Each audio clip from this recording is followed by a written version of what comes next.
বিশেষ করে যে আলোচিত ব্যবসায়ী জাহাঙ্গীরের ক্ষেত্রে আমরা যতটুকু জানতে পেরেছি যে বিজ্ঞ আদালতে জাহাঙ্গীর বক্তব্য দিয়েছে, আপনারা নিশ্চয় জেনেছেন যে উনি ঋণ ছিলেন অনেক টাকা, যার ফলে উনি এই ঋণ থেকে করার জন্য উনি নিজেকে হাইড করেছিলেন। আমরা আমরা তদন্তকালীন সময় আমরা বুঝতে পারছিলাম যে বিষয়টা এরকম। পরবর্তীতে বিজ্ঞ আদালতেও সে স্বীকারোক্তিমূলক জবানবন্দি দিয়েছে এবং সে বলেছে যে সেই ঋণের চাপ বা ঋণের দায় থেকে বাঁচার জন্য সে এ ধরনের আত্মগোপনে গিয়েছিল। আসলে এটিকে অপহরণ বলা যাবে কিনা আইনের ভাষায়। উনি যেটা বলেছেন ৪৫ লক্ষ টাকার মতো, বিজ্ঞ আদালতে যে বক্তব্য দিয়েছে সেখানে ৪৫ লক্ষ টাকার মতো।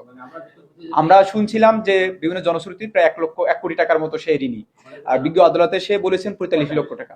যারা পাওনাদার তারা হয়তো ভালো জানবেন যে আসলে তার সাথে তার ঋণ কত, এটি ওনারাই ভালো বলতে পারবেন। সত্যিকার অর্থে আসলে এ ধরনের ঘটনার ক্ষেত্রে আমরা তো নিজেরাই পুলিশ আলাদা করে সাজা দেওয়ার বা শাস্তি দেওয়ার কিছু নাই। আমরা যেটা হলো বিদ্যমান আইন, সেই বিদ্যমান আইনের আওতায় তাদেরকে নিয়ে আসবে। কারণ বিজ্ঞ আদালতের নজরে এসছে যে উনি নিজেকে আড়াল করেছিলেন, স্বেচ্ছা আত্মগোপনে ছিলেন।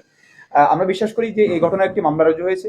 এই মামলার তদন্তকালীন সময়ে এই বিষয়গুলো উন্মোচন হয়েছে এবং বিজ্ঞ আদালতে সে নিজেই স্বীকারোক্তিমূলক জবানবন্দি দিয়েছে যে সে নিজেই স্বেচ্ছা আত্মগোপনে ছিল।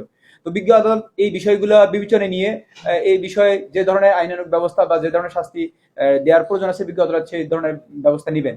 এবং মানুষ মনে যখন যে ধরনের আতঙ্ক বা আইন শৃঙ্খলা পরিস্থিতি অবনতির প্রশ্ন আসলেও আমি বিশ্বাস করি আপনারা যারা সচেতন সাংবাদিক আছেন, আপনারা যখন এই ঘটনাটা পুলিশের ভূমিকার পরে যে সত্য উন্মোচন সেটা যখন মানুষের কাছে আনতে সক্ষম হবেন, আমি বিশ্বাস করি মানুষ জনমনে যে ক্ষোভ ছিল, যে আশঙ্কা ছিল, আতঙ্ক ছিল, সেই অবস্থা থেকে পরিত্রাণ হবে এবং মানুষ বুঝতে পারবে যে প্রকৃত ঘটনা কি।